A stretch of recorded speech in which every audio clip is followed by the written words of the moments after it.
Good morning everyone.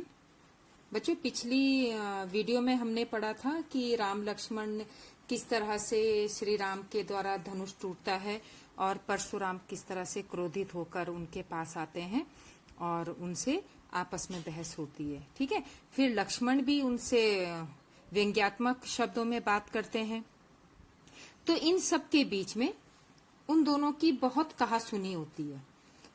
तो जब ये परशुराम बहुत अधिक क्रोधित हो जाते हैं तो वे अपने आप को बोलते हैं, लक्ष्मण को कहते हैं कि सहस बाहु के समान वो मेरा सबसे बड़ा शत्रु होगा जिसने धनुष तोड़ा होगा। तो सहस बाहु कौन थे, इसकी कहानी मैंने आपको सुना दी थी। तो अब लक्ष्मण कहते हैं, बिहसु लखनऊ बोले मृदुबानी। अब परशुराम की बातें सुनकर जब परशुराम कहते हैं कि तुम्हें शायद पता नहीं है कि मेरा क्रोध कितना अधिक है, मेरा जो ये फरसा है जिसे तुम बार बार कुल्हाड़ा कह रहे हो, इसको देखकर तो गर्भ में पल रहा बच्चा भी प्राण त्याग देता है। तो उनकी बातें सुनकर लक्ष्मण कहते हैं, बिहसी लखनऊ बोले मृदुबानी। परशुराम की आवाज बातें सुनकर लक्ष्मण मीठी वाणी में कहते हैं, अहो मुनीसु महाभट मानी। अरे मुनि, आप तो बहुत ही बड़े योद्धा हैं। पुनि पुनि मोही दिखाओ कुठारू, चहत उड़ावन फूकी पहारू। आप मुझे बार बार अपना ये कुल्हाड़ा दिखा रहे हो, ऐसा लग रहा है जैसे आप फूक मारकर पहाड़ को उड़ाना चाहते हो। इहा कुम्हड़ बतिया कोऊ नहीं। हे मुनि, यहाँ पर कोई भी कमजोर व्यक्ति नहीं है। जे तर्जनी देखी मरी जाए, जो तुम्हारी ये उंगली को देखकर मर जाए या डर जाए। देखी कुठारू सरासन बाना। अरे मैंने तो आपके पास थोड़ा ये कुल्हाड़ा और बाण देखे थे, मैं कछु कहा सही तभी माना, इसलिए मैंने कुछ आपके साथ अभिमान से बात की। मैंने सोचा आप कोई क्षत्रिय हो, वीर योद्धा हो। भृगुसुत समझी जनेऊ विलोकी। अरे भृगुसुत, हे भृगु के पुत्र, मैंने जब आपका ये जनेऊ देखा तो मुझे पता चला कि आप तो ब्राह्मण हैं। जो कहूँ कछु कहूँ सहोरिस रोकी। तो मैंने आपको अगर इसमें कुछ कह दिया हो तो मुझे माफ कर देना, और मैंने अब आपको कुछ कहने से अपने आप को रोक लिया है। क्यों? सुर महिसुर हरिजन अरुगाई। क्योंकि हमारे वंश में, हमारे कुल में सुर देवता, महिसुर ब्राह्मण, हरिजन ईश्वर भक्त, अरुगाई और गाय पर अपनी वीरता नहीं दिखाते। हमरे कुल इन पर ना सुराई। हमारे जो कुल में हैं वे इन पर अपनी वीरता नहीं दिखाते। क्यों? बंधे पापू अब कीर्ति हारे। अगर हम इनसे इन्हें मारते हैं, बंधे मारते हैं तो हमें पाप लगता है, और यदि हम हारते हैं तो हमारा अपयश फैलता है। मार तहु पाप परिया तुम्हारे। अगर आप आज मुझे मार भी दो तो भी मैं तुम्हारे पैर ही पड़ूंगा। कोटि कुली सम वचनु तुम्हारा। हे मुनि, तुम्हारा तो एक एक वचन करोड़ों बाणों के समान है। व्यर्थ धरऊ धनु बाण कुठारा। आपने तो ये धनुष बाण व्यर्थ में ही धारण किए हुए हैं। सो बिलो की अनुचित कहे हो। अब सब जगह ये हो गया, पूरी सभा में शोर मच गया कि ये अनुचित है। क्षमहु मन महामुनि धीरा। अगर हे मुनि, मैंने आपको, लक्ष्मण कहते हैं कि अगर आपको कुछ अनुचित कह दिया हो तो मुझे क्षमा करें।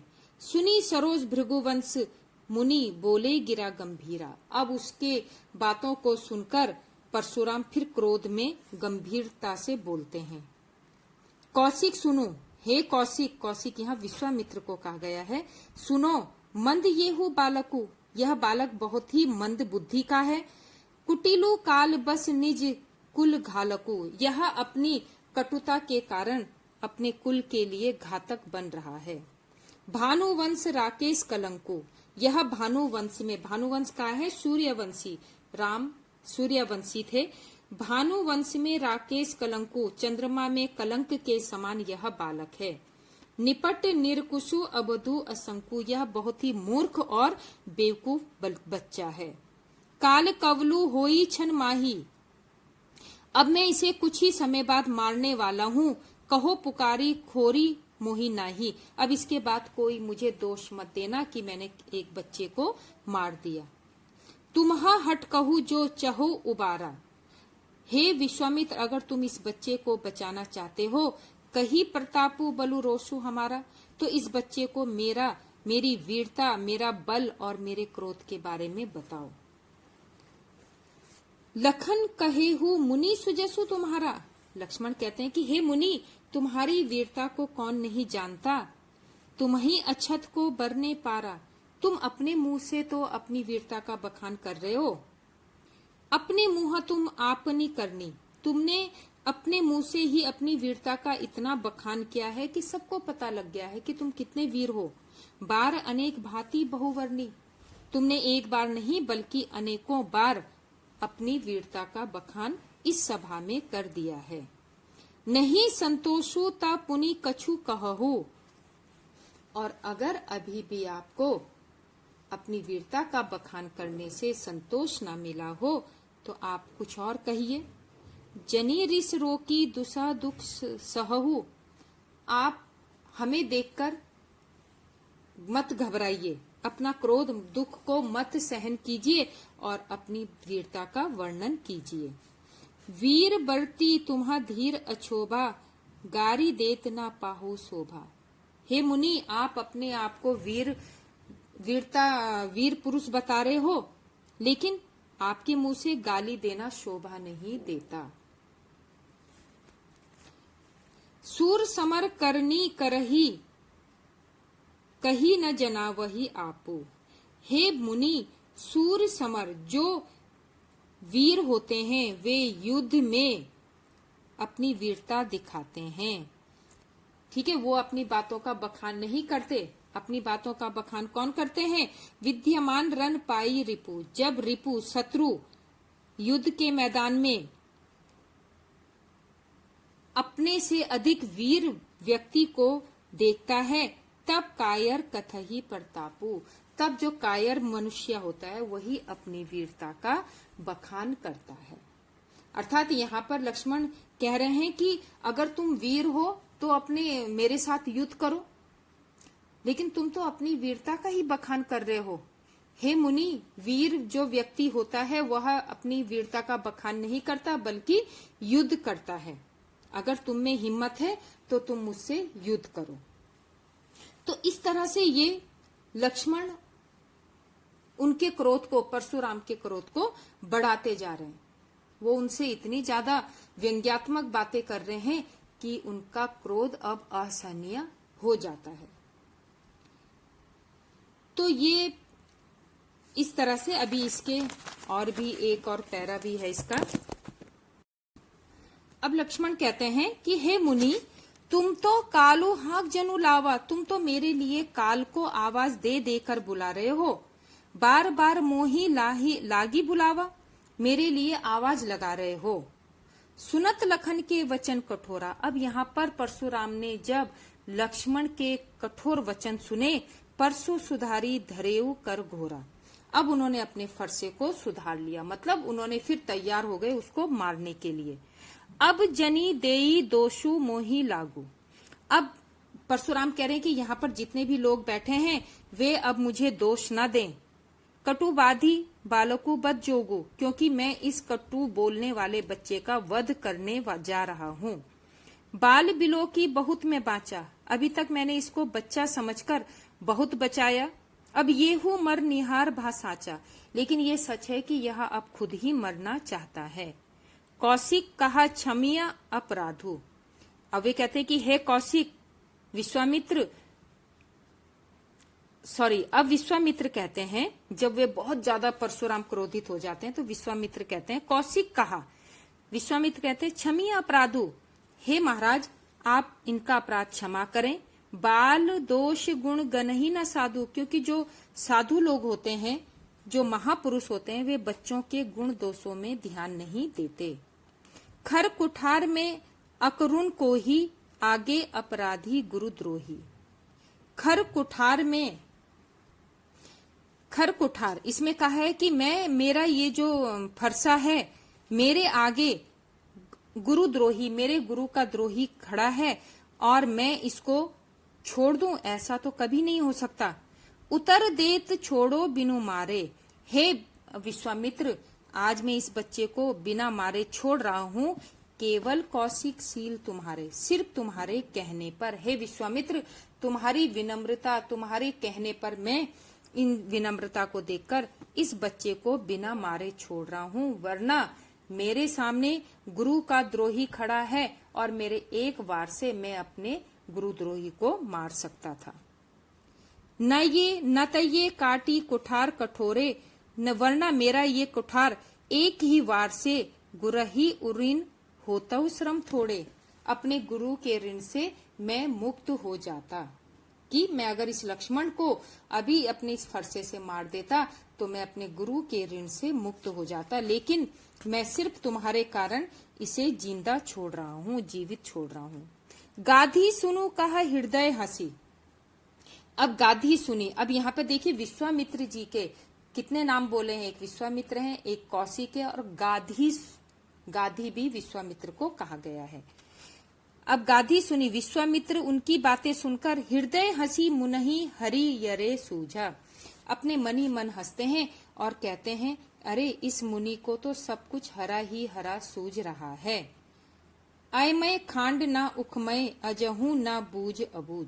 लेकिन इनको ये पता नहीं कि जिन्हें यह एक मामूली गन्ना समझ रहे हैं वो तो एक लोहे की खांड है जिनका कोई कुछ नहीं बिगाड़ सकता।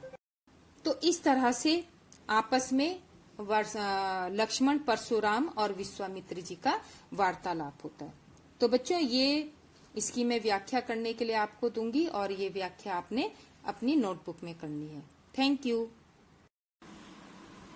हे भृगु वर, हे भृगु श्रेष्ठ, कौन कह रहा है? लक्ष्मण कह रहे हैं कि हे भृगु श्रेष्ठ परशुराम जी, आप मुझे अपना फरसा बहु बार बार दिखा रहे हो। हे परशुराम जी, आप मुझे अपना ये फरसा बार बार दिखा रहे हो। विप्र बिचारी बचो नृप द्रोही, हे राजाओं के द्रोही परशुराम विप्र ब्राह्मण, मैं तुम्हें ब्राह्मण समझकर नहीं मार रहा हूँ। जो तुम राजाओं के द्रोही हो, राजाओं के शत्रु हो, लेकिन मैं तुम पर हाथ नहीं उठाऊंगा क्योंकि तुम एक ब्राह्मण हो, इसलिए मैं तुम्हें छोड़ रहा हूँ। मिले न कबहू सुभट रन गाड़े, हे ब्राह्मण, आपको शायद कभी कोई भी युद्ध में कोई वीर नहीं मिला। द्विज देवता घर ही के बाड़े, द्विज देवता, हे ब्राह्मणों के देवता, आप तो सिर्फ अपने घर के ही बड़े हैं। ठीक है। अब यहाँ पर लक्ष्मण ने बहुत ही ज्यादा व्यंग्यात्मक शब्दों में परशुराम को कहा कि आप क्या है, मुझे बार बार अपना ये फरसा दिखा रहे हो, लेकिन आप जो राजाओं के द्रोही हो, मैं आपको ब्राह्मण समझकर नहीं मार रहा हूँ। आपको कभी कोई युद्ध में कोई वीर नहीं मिला। हे द्विज देवता, हे ब्राह्मण देवता, आप तो सिर्फ घर के ही बड़े हो। अनुचित कही सब लोगों पुकारे।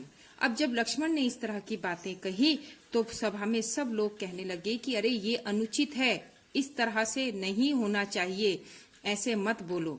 रघुपति स नयहि लखनऊ नेवारे। और जब वार्तालाप को बहुत अधिक बढ़ता हुआ देखा सभा ने, श्री राम ने, तो अपनी नजरों के इशारे से लक्ष्मण को शांत होने का आदेश दिया। अब जैसे ही श्री राम ने लक्ष्मण को अपने आंखों से इशारा किया शांत होने के लिए, लखन उतर आहुति सरिस भृगवर कोपो किरसानु। तो तब लक्ष्मण की और भृगुवर परशुराम दोनों की वार्तालाप में, आहुति कहते हैं आग में, दोनों की जो बातों की जो अग्नि जल रही थी, बढ़त देखी जल सम वचन बोले रघुकुल भानु। तो उन दोनों की ऐसी बढ़ती हुई व्यंग्यात्मक बातों को देखकर श्री राम ने जल सम, जल के समान अपने मीठे शीतल वचन से दोनों की अग्नि को शांत किया। वचन बोले, दोनों उन श्री राम ने उन दोनों को शांत करने के लिए जल रूपी शांत वचनों का प्रयोग किया और तब जाके उन दोनों की जो वार्तालाप है उन दोनों का जो क्रोध एक दूसरे के ऊपर हो रहा था वो अब शांत हो गया था।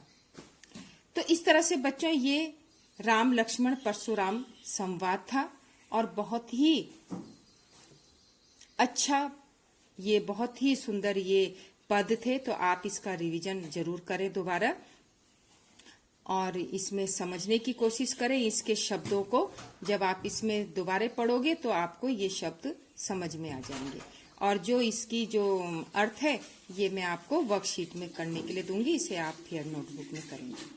Thank you. अब देखिए अंत में लक्ष्मण कहते हैं, जब ये बोलते हैं परशुराम की, हे विश्वामित्र तुम इस बच्चे को समझाओ, उसे मेरा बल बताओ कि मैं कितना ताकतवर हूँ, मैं कितना क्रोधी हूँ, वरना ये बच्चा मेरे हाथ से मारा जाएगा। तब विश्वामित्र मन ही मन सोचते हैं कि कितना मूर्ख ये मुनि है, जिसको ये दोनों राम और लक्ष्मण एक गन्ने के समान लग रहे हैं कि जिसको तोड़ा और चूस के फेंक दिया। लेकिन इनको क्या पता कि ये तो लोहे की खांड है जिनका कोई कुछ नहीं बिगाड़ सकता। अब लक्ष्मण जी कहते हैं, कहेहू लखन मुनि शील तुम्हारा। लक्ष्मण कहते हैं कि हे मुनि, तुम्हारी शालीनता को कौन नहीं जानता, अर्थात सबको पता है कि तुम कितने शालीन हो। कौन नहीं जान विदित संसारा, कौन नहीं जानता, पूरा संसार जानता है कि तुम कितने शांत स्वभाव के हो। माता पिता ही उऋण भय नीके, तुम एक तो माता पिता के ऋण से मुक्त हो चुके हो जिन्होंने तुम्हें जन्म दिया, एक तुमने उनका कर्ज चुका दिया। गुरु ऋणु रहा सोचू बड़ जी के, अब तुम्हारे लिए सिर्फ गुरु का ऋण चुकाना ही रह गया है। ठीक है, मतलब तुमने माता पिता का ऋण तो चुका दिया। अब ये यहाँ पर व्यंग्य कर रहे हैं कि तुमने माता पिता का ऋण कैसे चुकाया, सहस्बाहु को मारकर। फिर उसके बाद क्या हुआ, सहस्बाहु के पुत्रों ने उनके पिता को मार दिया। तो इस तरह से वो एक व्यंग्य कर रहे हैं कि अपने पिता का आपने ऋण चुका दिया, अब सिर्फ गुरु का ही ऋण चुकाना बाकी रह गया है। सो जनु हमरे ही माथे काड़ा, और ऐसा लगता है कि ये ऋण शायद हमारे माथे में ही लिखा था। तुमने हमारे माथे में मर दिया, तुम्हें आज तक कोई और नहीं मिला कि जिससे तुम अपने गुरु का कर्ज चुका सको, तुम्हें हम ही मिले हैं। और दिन चली बड़ी गए ब्याज बड़ बाड़ा, और ये काफी दिनों से तुमने क्या किया है, अपने गुरु के लिए कोई ऐसा कार्य नहीं किया जिससे कि वे खुश हो सकें। तो काफी दिन हो गए हैं, उनका कर्ज नहीं चुकाया, तो शायद अब उसका ब्याज भी बढ़ गया होगा। अब आनिया व्यवहारिया बोली, हे मुनि, अब तुम किसी लेन देन करने वाले को बुलाओ। तुरंत देई में थैली खोली, और मैं अपनी जो है अशर्फियों की या मुद्राओं की थैली को खोल देता हूँ, और तुम्हारा जितना भी कर्ज है मैं चुका दूंगा। सुनी कटु वचन कठोर सुधारा। अब जब लक्ष्मण की ऐसी कटु बातें परशुराम ने सुनी तो उनका क्रोध 7वें आसमान तक पहुंच गया। सुनी कटु वचन सुनकर कुठार सुधारा। फिर परशुराम ने अपना फरसा पकड़ लिया, मारने के लिए तुरंत तैयार हो गए। हाय हाय सब सभा पुकारा। अब जब लोगों ने देखा कि बहुत ज्यादा पानी सर से ऊपर जा चुका है तो पूरी सभा में हाहाकार मच गया। भृगुबर फरसु देखा बहु मोई, विप्र बचारी बचो नृप द्रोही।